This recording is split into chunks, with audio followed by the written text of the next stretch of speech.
welcome everybody to Turn Zero. We are back tonight with the usual cast and crew and a special guest. You may know him as Nerfley, you may know him as Bradley Niemczyk, but he is kind of our resident map expert for Legion and our competitive scene. How's everybody doing tonight? Great. Good. Doing great. Happy to be here. All right. Merry Christmas, everyone. So tonight we have a little bit of a special episode. We're going to do our standard Turn Zero, but we also have a kind of like a prelude or an introduction to the Battle Lines map building contest that's going on for Invader League.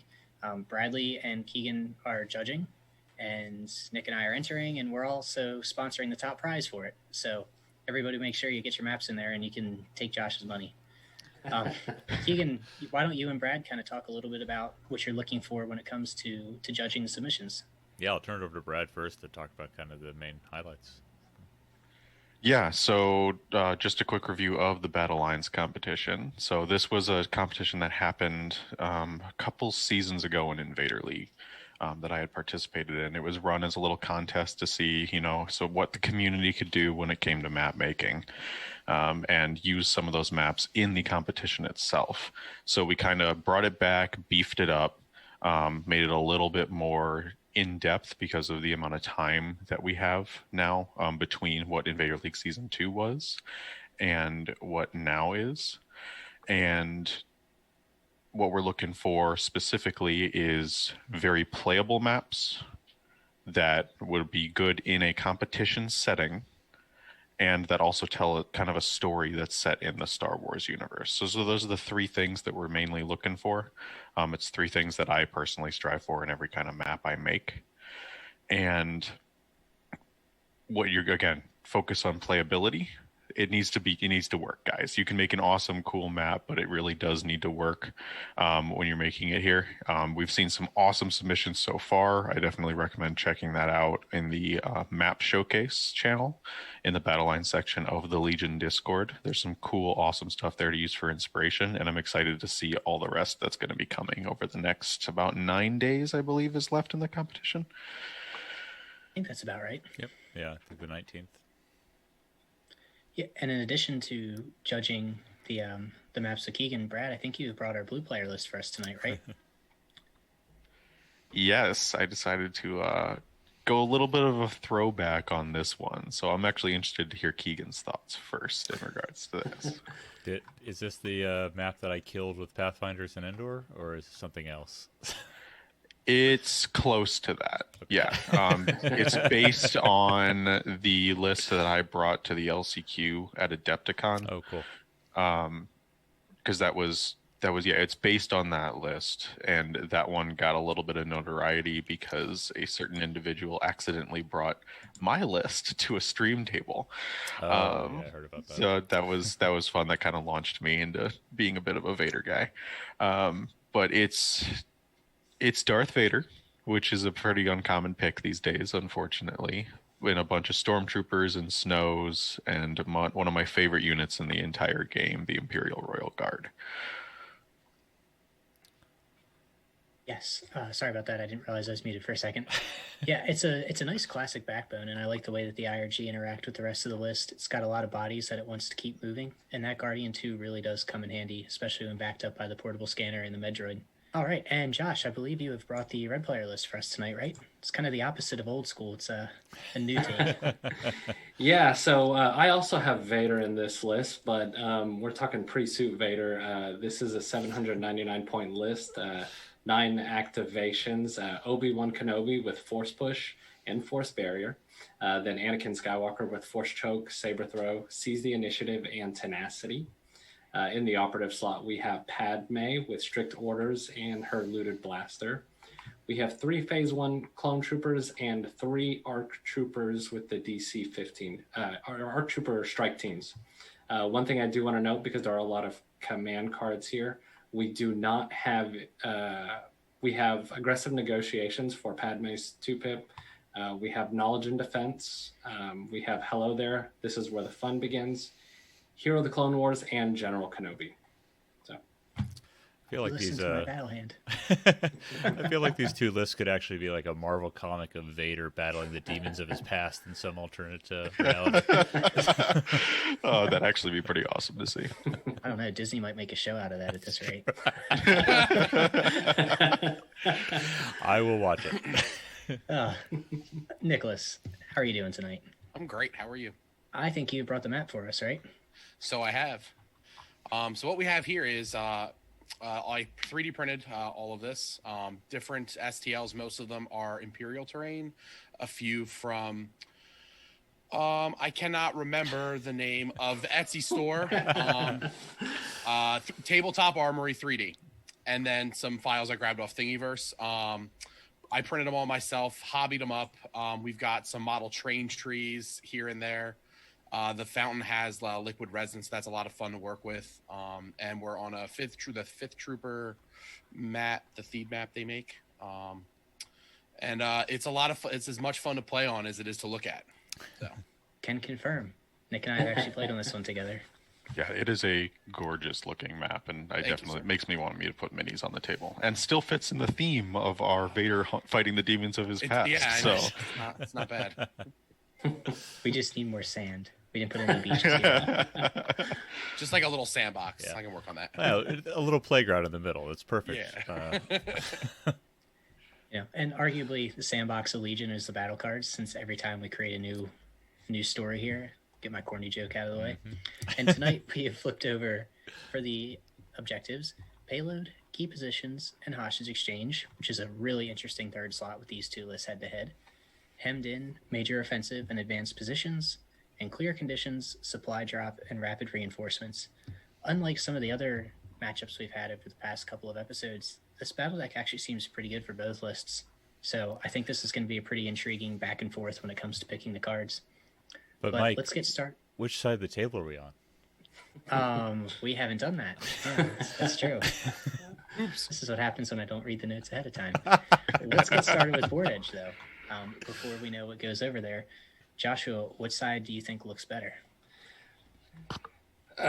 In this one, I think it's a pretty easy pick.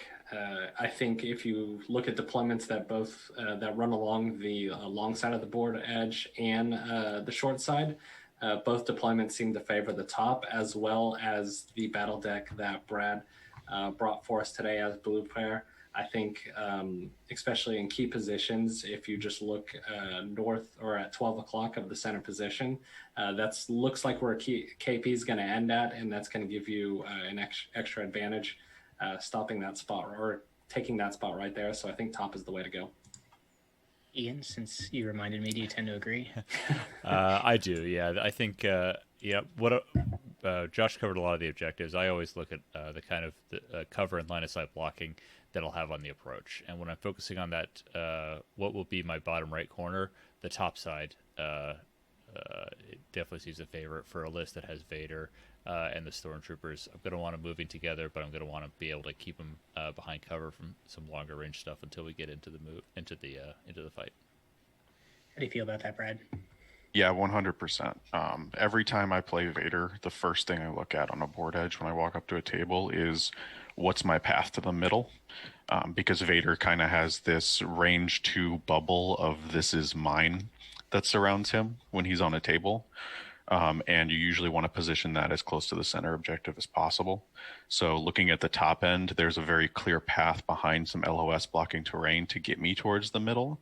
And on the opposite end, it also leaves me a lot of sight lines into my opponent's deployment zone for my long range guns, to go ahead and try to whittle down my opponent as they're coming in towards me.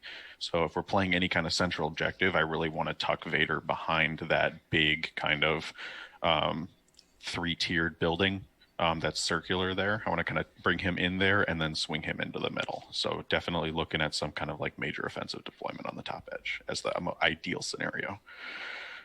Nick. Pass. Okay. No, top. Top. I don't have anything else to add.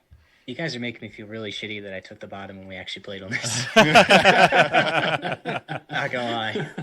I ended up taking it because I like the kind of this like foot-long barricade that goes across the middle, and that I could position my unit leaders in front of it and get heavy cover while shooting at anything.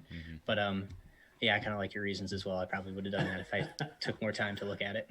Oh, if I was playing like my Krennic Shoreline that I also love, that's my like second thing to Vader. Yeah, 100% I would actually take the bottom here to get behind that barricade and just have a massive gun line. But it's Falcon Shores, so kind of the same thing. Yeah, there you go. Let's jump into the first cut then for the blue player. Keegan, what do you think you want to do first? I am going to go off brand here, and I'm not going to cut payload right away just because I hate reading it. Looking at kind of the arrangement on the top, I'm actually most concerned against this clone list with Hemmed In. Hemmed In, as opposed to Disarray, does not have that requirement that both zones have to be occupied. So that just sets up, from when looking at the map from our perspective, I think there's some great places that they can just put the whole force in cover, out of line of sight in the bottom left corner, and move in. So I'm going to get rid of Hemmed In. Brad, how do you feel about that? yeah, I actually kind of second that. Looking at specifically the board edge that we chose to be blue on, the hemmed in deployment zone is actually kind of just nullifies any advantage that we chose the top end for, because we can only deploy, there's one spot behind LOS blocking terrain that we can really deploy in, and it's pretty far from the center, so we don't want to stick Vader over there. And the rest of it just gives our opponent different avenues of approach that we normally would want to use. So definitely cutting hemmed in here. Nick, anything to add? Not much. I'd probably also cut hemmed in here. I would consider cutting payload a little bit if I wanted to go all the way to hostage exchange, because against two force users, I don't really like payload or key positions. But yeah, major offensive is really good for this setup here and for Vader. So probably cut hemmed in. And Joshua. Yeah, I don't really have much to add. I would cut hemmed in as well. Yeah, I think we cut hemmed in here for all the reasons that we've stated. You'll get a much stronger board position to start with. And this way, if the red player does force the hostage exchange, his two Jedi are just that much further away from your hostage for turn 2. So we'll cut hemmed in. Let's jump over to the red player then. And Brad, if you're taking the Republic list here, what are you going for? What do you think you're going to do for your first cut? So yeah, it's interesting because there is definitely a note about having both Anakin and Obi-Wan here is really, really strong.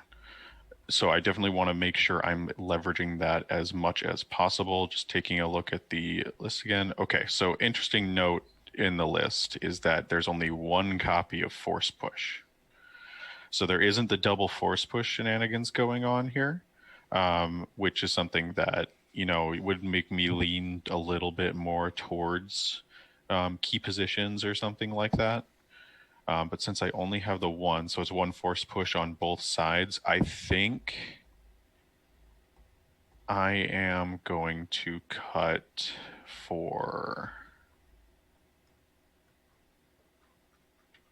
9 activations. Based on the starting board position, I think I actually cut payload, specifically because there's a lot of variables on that objective, and I don't want my opponent determining the course of action, like, or the paths that I have to take with my force users in regards to my own objective. Because Vader's up 1 activation, Vader does have the melee counters, not necessarily full counters, but, you know, IRG plus Vader roughly equals Anakin plus Obi-Wan in this scenario.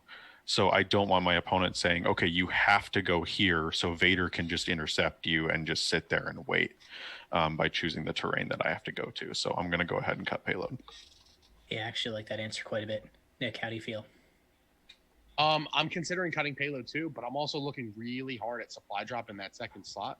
I have a lot of defensive shenanigans here with Obi-Wan and Guardian, Anakin's Exemplar, Force Barrier, anyone?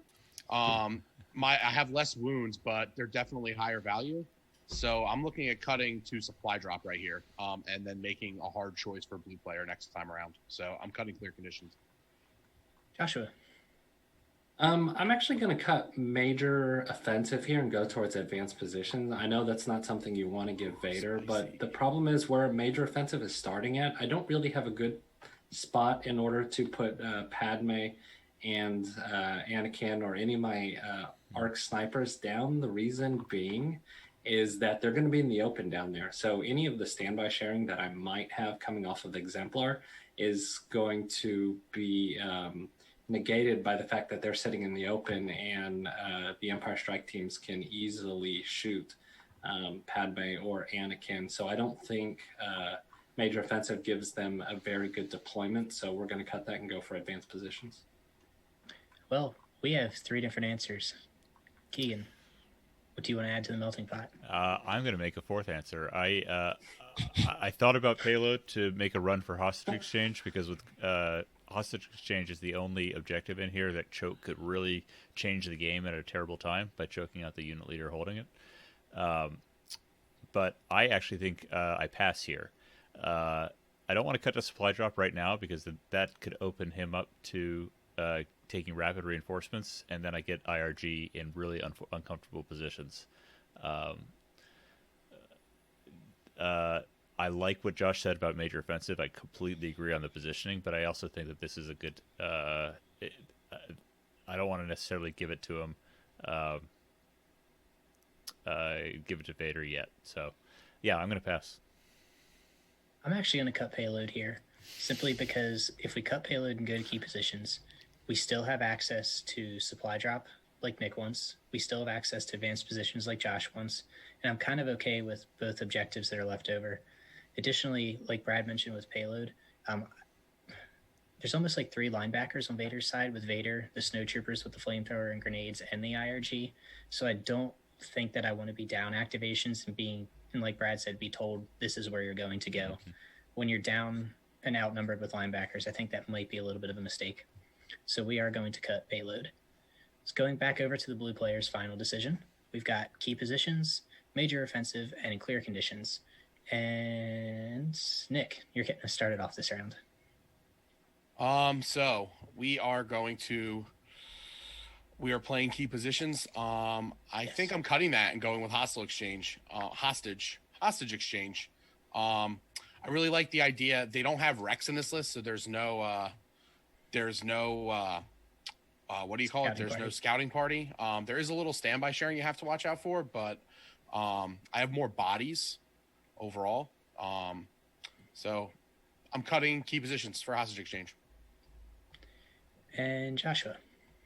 I'm actually going to pass here. The reason being is I think major offensive is worse for Republic here. Supply drop is going to help out the double or the triple hero list even more. And I also have to, in the back of my mind, not want to go to advanced positions, because I'm not sure if he has secret mission or not with Padme, and Vader likes to have his army a little bit clumped up and rather than spread out. And so last thing I want is a surprise secret mission that forces me to spread out. The other thing is it looks like in key position, again, the terrain that it looks like it's going to be on is going to be at 12 o'clock. That small wall with the 2 plants on it, which is really close to my side. I think I would rather go with that. So since it's much closer to Vader's starting spot. So I'm going to pass. Ian. I'm actually with Nick on this one. I think I'm going to cut key positions. I was thinking from the perspective of a blue player who doesn't know what red is thinking and sees red cut payload. Maybe I'm concerned about they're trying to cut all the way to hostage, and maybe I want to make him spend his second veto to get there. But when I look at those objectives, and for all the reasons that Nick just highlighted, or I'm sorry, Josh just highlighted about advanced versus major, going straight to hostage, I've got choke on Vader, I've got the activation count. Much like payload, it's going to force the fight into the middle anyways, and I also have new ways to motivate them, I think. Is that in there? Yes. It is. Which can there's a few different ways that can play well in that objective. So Yeah, so I am also going to cut key positions here and force hostage for 3 reasons.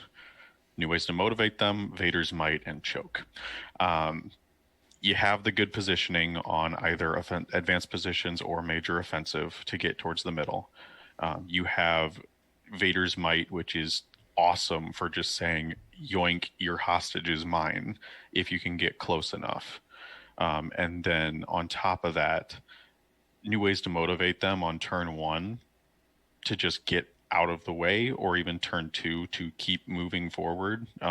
If you lose 1 wound on that unit, you don't really care as long as you get another move away. There's a lot of really powerful stuff you can do there, so I want that as an option in order to get away from those force users.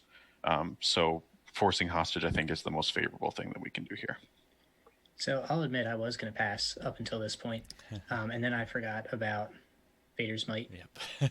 And that kind of put me over the edge, because I think it's fine playing key positions. But Josh, let's talk about, for a split second, our LPL final we played. I was down to 2 models at the end of the game on hostage exchange, and I don't know if this clone list has enough bodies to actually survive like a 6-round team deathmatch, essentially, when both players get their hostage back. Because outside of the 2 Jedi, there's only like 15 models on the board, which is not a lot. So I think we're going to cut key positions and go for hostage exchange here, and just think that you can win the attrition war over the 6th turn, especially with the free movement and range that you get from Vader's might. So going back to the red player's final decision, let's get it started with Joshua. How do they want to counter to set this up best for themselves? I think we cut major offensive and go advanced position. One thing that I do want to mention that's going to be good with advanced position is that we're going to be able to scout forward and get behind that giant rotunda looking building.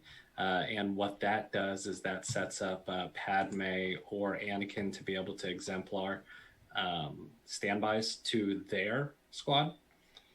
Even though we've lost standby sharing from the clones, we still have it with units with exemplar, and I think that helps get away from anything that's going to happen with Vader's might, or if Vader rushes in. I mean, we just use that to stand by and get him out of the way.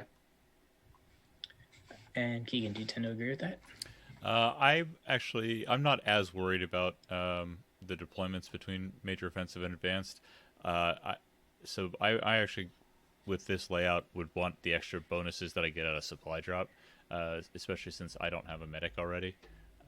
So I think I actually cut clear at this point and take a major offensive hostage and supply drop round. Brad. Yeah, it's a little tricky here. I think both advanced positions and supply drop are kind of what we're gunning for. Honestly, the combination would have been ideal, but we have to choose one of the two. So I think I actually personally lean towards advanced positions, specifically because I don't want to give Vader access to supply drop. Because supply drop has the ability to benefit your opponent more than it benefits you. And even though I have 2 force users who can maybe get lucky by getting, some certain special cards that are in that deck, it can also be given to Vader and the IRG and the Snows, which I think are the biggest threats here. So I'm going to lean towards advanced positions, again, looking at controlling those variables and trying to minimize possible advantages to my opponent. Nick, take us home. It's probably advanced positions, eliminating major offensive for advanced positions. But if we had just gone with our gut originally, we could have had advanced positions and supply drop right now. No. So it's probably safer to do advanced positions over supply drop. So cut major offensive. Yeah, I'm going to cut major offensive. Anybody who's ever talked to me about Legion knows that I effing hate supply drop. I wanted to play you Loot won Crates. because of supply drop. If I wanted to play Loot Crates, I would play Battlefront or I'd play Imperial Assault. I'm not playing Legion for it. But What's anyway, Imperial Assault? Dead game. But I'm going to remember this every time you try to loot something in the RPG. It's going to be an empty crate for you. it already is. It already is. But anyway, No, but also for tactical reasons, I do think that denying your opponent the ability to almost start right up next to that rotunda in the left middle by getting rid of major offensive is a good play. I think there's more positives to playing advanced positions than there are for supply drop here, because it's going to benefit you more directly versus that am I going to draw it or am I not going to draw it card. So going into deployment, we will be playing hostage exchange, advanced positions, and clear conditions. And Keegan, who has the the leg up here to start with?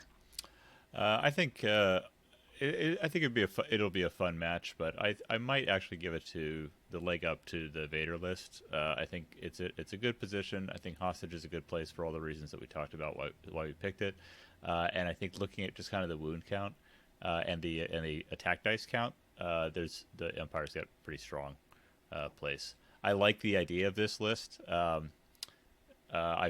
We've talked before of how I've got an Obi and Anakin list that I really like, but I can't remember who brought it up earlier. I'm not sure that this list has the bodies to last this sustained. I think that was Josh.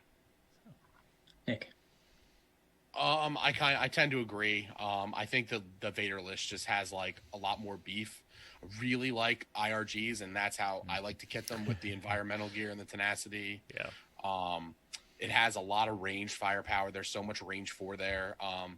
Don't forget about the snowtroopers with that flamethrower. If they get in there, they can really toast up some clone squads. There's no phase 2s in here with reliable, so you're really just relying on Anakin's 2 surges most rounds, except for the Obi-Wan cards. I think Vader. I think that the Vader list just has the legs for the same reasons Keegan said. It just, there's not a lot of bodies in that clone list. Yeah, Brad, sorry, I didn't mean to skip you there. No, it's no problem at all.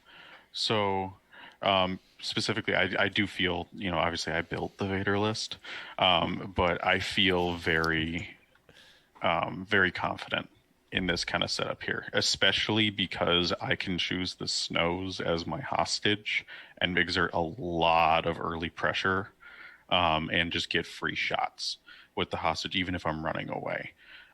There's just going to be a lot of nasty things that I can do because they have to choose if they want to bring my hostage as close as possible and have snows right in their face, or if they move it a little bit away, which gives me an advantage in running away.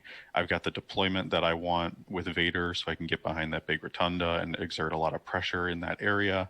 A pretty decent gun line that I can set up on that northern edge in the park there to shoot through that gazebo. And just exert pressure there, and the IRG to help counter any kind of dive from Anakin or Obi-Wan. So I'm feeling really good about the Vader list here. Gonna buck the trend, Josh? Had we gone with what I wanted and not gotten rid of some of the cards, I think Republic would have had a fighting chance here. Unfortunately, I think that its best chance was actually either was payload, and then second was going to be KP. I think hostage exchange really isn't that great. If the Vader player is careful enough, he can avoid triggering that standby from Exemplar. I think the arcs actually have to get really lucky here in order to win, and you're looking at hoping to get a crit off every turn. Otherwise, I think this goes to points, and I just don't think that Red can kill enough. Yeah, I agree with everybody here. The way that it's set up, I just don't think the clones have the bodies to survive 6 rounds of this. All of these objectives are pretty in-your-face melee focused, which is what the Vader list wants, and it just has more melee pieces, even though it has 1 less lightsaber user. And I think that when it comes to that close range, it's just not going to have enough, or the blue player is going to have enough to outlast the red. So I think Vader takes the day here. Brad, take us through a little bit of thinking here for your Vader list. In the modern Legion game where vehicles are a thing, Jedi are a thing, and gun lines are a thing, you've kind of gone old school, like almost back to 2 or 3 releases after the core box. Yeah. Is that on purpose? So part of this especially was, I've been playing Vader a long time.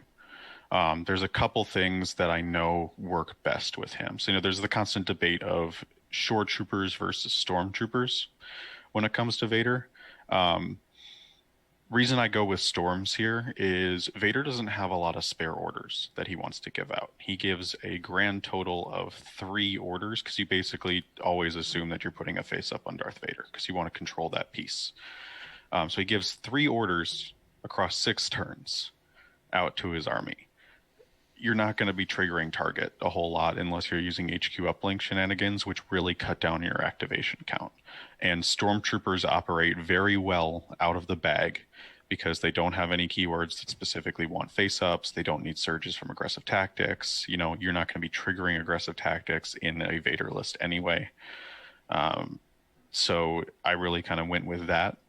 In that line. So going with those storms just kind of gives me a little buff, especially with the points decreases that happened recently, which allows me to bid in this kind of list. I personally prefer Commander Vader to Operator Vader. I might come back around because Scatter's really nice when paired with storms these days.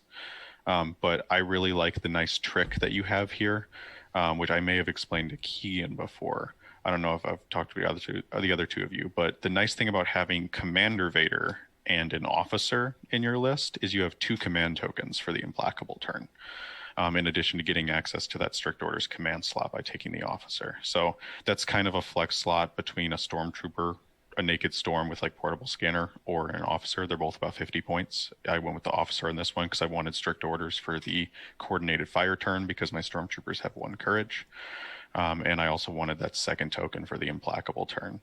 And then IRG, I just love. They've won me so many games with the wound redirection. And when they roll hot, it just feels, your opponent just feels really sad when you just eat entire attacks with the IRG. And they're, I think, going to be actually a pretty meta choice going in to the new meta here because we're going to see a lot more Saber users, I think, with the reduction to phase 1 clones. You're going to see people breaking out Obi, Anakin, Maul's going to be showing up a lot. So you want to have an answer that's not just Darth Vader to that. And especially if you can go up against a single force user list, you can really bully them by having the IRG and Vader. And really you just kind of bully into the battle into where the way you want it to be in that engagement to be there. The command cards, I did not include Darkness Descends because, in my opinion, coordinated fire is just better.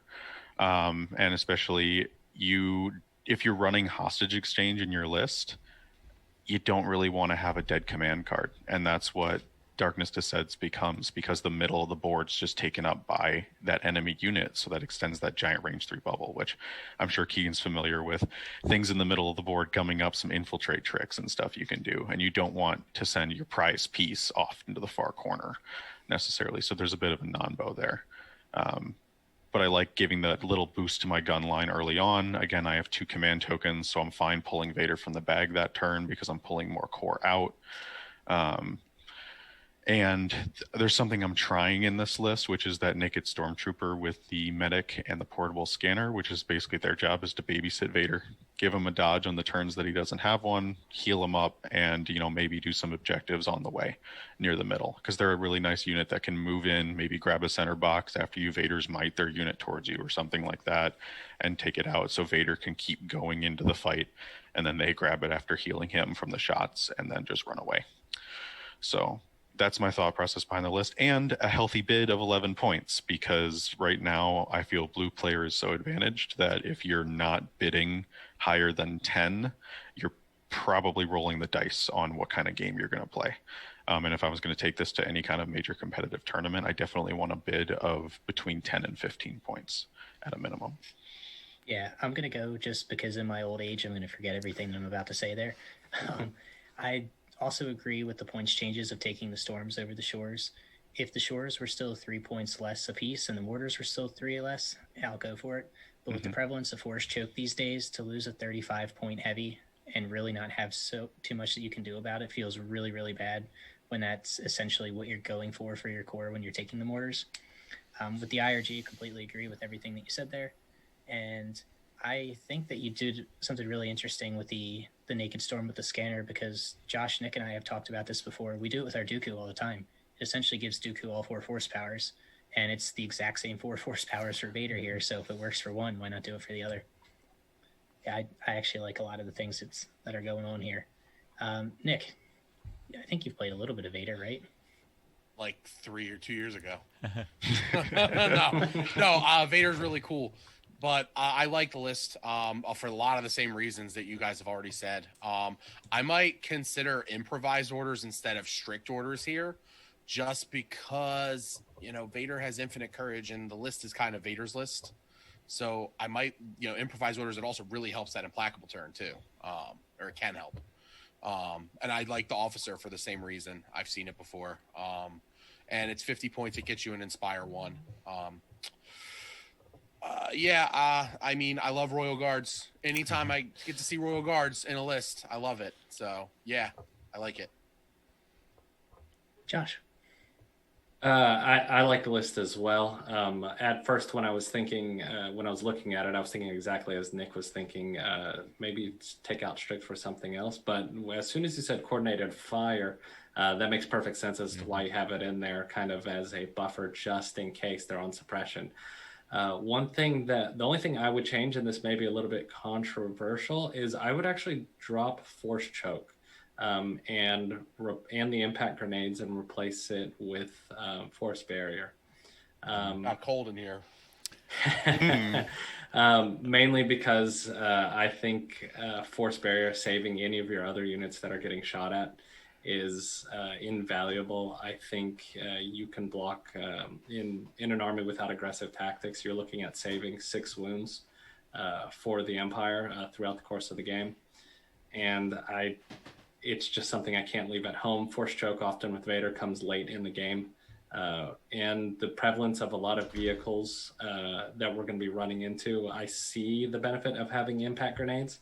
I just feel like some of the vehicles that we're going to be running against will just absolutely shred snowtroopers before they get to them. I see why it's in there. It's just, I would prefer barrier. But I understand why you need the bid here too, so.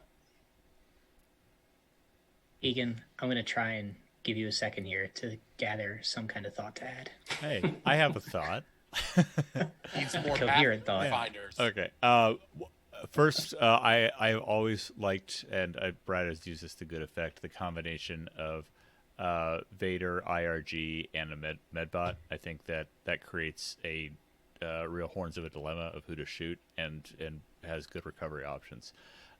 I echo everything you guys said. You guys covered a ton of stuff. So, the guy who's never played Empire probably doesn't have too much to add. But I have played a decent amount of Portable Scanner lately. And I'll be honest, I don't see a super optimized target for Portable Scanner in this list. And so with piggybacking on what Josh said, I would actually replace Impact Grenades and Portable Scanner with the barrier. Although I guess you have to take Choke off anyways. So I don't know what I do with points. You don't think Vader's a good target for a Scanner? I don't know. Oh yeah, I guess You've never played a Jedi. Vader's a very good target for Scanner. Let's also note that Keegan has played Jedi once, ever? Twice. Technically 3 times. Your first and last game. I did play Luke against Vader in my very first learning game. I did forget that immune pierce was a thing in that game. So Luke died very quickly. It counts because he played 2 Jedi in one list. That counts as two times. Yeah. I did that twice, so 4 times. 4 times. Yeah. So yes, I did just now completely forget how dodge and deflect work. So yeah, that's a valid thing. So fine, screw it. It's fine. It's still early out there in California. We get it. Yeah. I don't even know how that's a better excuse for me. Yeah, we're doing Rebels next week, right? If you don't mind, I would like to quickly address the interesting dynamic the choice between barrier or choke. Please do. And while I do feel barrier is very strong and it's something I'm excited to experiment with, specifically on Vader, I've found choke to be indispensable because of what it allows you to do once you engage in melee. And I know Josh mentioned, of choke coming in late in the game. You obviously have not played against me playing Vader. I know a couple of the guys who played here, except for the one time Keegan just annihilated my Vader with a great piston shot. Vader tends to engage with me on about turn 3. so I usually get at least half the game using choke, and the flexibility that it allows me once I'm in melee is incredible, because Pierce is optional. And that's one of my favorite reasons about Vader having Pierce 3 is I can very likely kill any normal sized core unit with a single swipe. Usually if they've taken any kind of attrition or something like that, and normally it would annihilate the complete unit.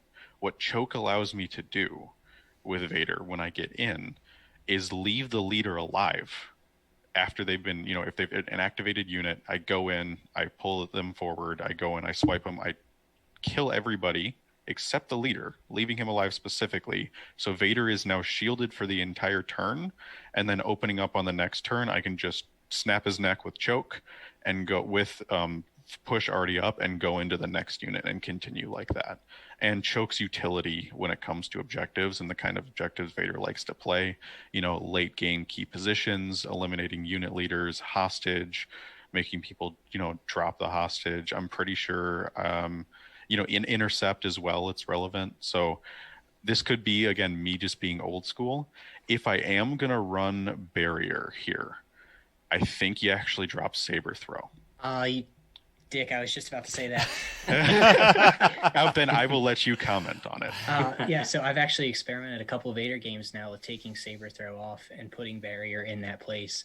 And I mean, you're losing like 1, maybe 2 attacks, and it's 3 dice that are probably going into cover, and they don't surge. So you might be doing 1 to 2 wounds. And if you trade, we'll go on the positive side. Let's trade 2 to 3 opponents' wounds for potentially 6 to 7 of your own. That's a trade that I'm pretty happy to make. And now that dewbacks have dropped in price, you're not really like getting Vader in as early, because the dewbacks, you're kind of throwing your dewbacks as your ranged attack, and then Vader's following up behind them. So I would like to see a few more builds with barrier instead of saber throw. Yeah, I personally include saber throw because I am an old school, well, at this point, I guess, old school Vader player. And if I don't have saber throw on my Vader, I make mistakes because I play like I have saber throw, even when I don't have it. So I have to build up getting used to not having saber throw in order to actually take that to like any kind of tournament or something like that and do well. So hopefully I can get a little bit more games in here before Invader. We'll see if I bring Vader or not to that. But there's definitely some interesting stuff to experiment there with barrier. I'm excited to try it out, but I need to untrain that habit because I've lost games because of that, and it's a really bad habit that I have right now. Yeah. Well, thank you very much for coming on tonight, Brad. It's been a lot of fun. I appreciate getting some of the, we haven't had a lot of old school thought recently. It's been a lot of new tech. So it's been nice to kind of take a trip down, I'll say, retro lane there. So well, it looks good though. I mean, it does. It's with the punch changes, a lot of retro is going to be coming back. Yeah. So I completely agree. And thank you very much to Keegan and Josh for judging the Battle Lines map making competition. Keegan and Brad. Did I say Keegan and Josh? Yep. I did. Thank you, Keegan and Brad, for judging the map making competition. Josh just gave all the money. Thank you, Josh. For the money. Yes, thank you so much for the sponsorship, by the way. And everybody, make sure you get your maps in, because if we do play, or when we do play Invader, like, I want to play on something good. So, like, get this in there. But my name is Mike Cirillo. I appreciate talking your ear off. I'm going to turn it over to Josh. Say goodnight. All right, my name is Josh Tavera, and I'm still waiting on the sidebars. Always last. I'm Nick Bodner, and don't forget to put out cookies for Santa, kids. I'm Brad, also known as Nerfley, from Team Relentless. Happy to come on here and excited to see all your map submissions and battle lines. Ooh. And I'm Keegan Evans, and I'm not at all jealous of Brad's also deep, great for radio voice on this cast. Have a good night, everybody.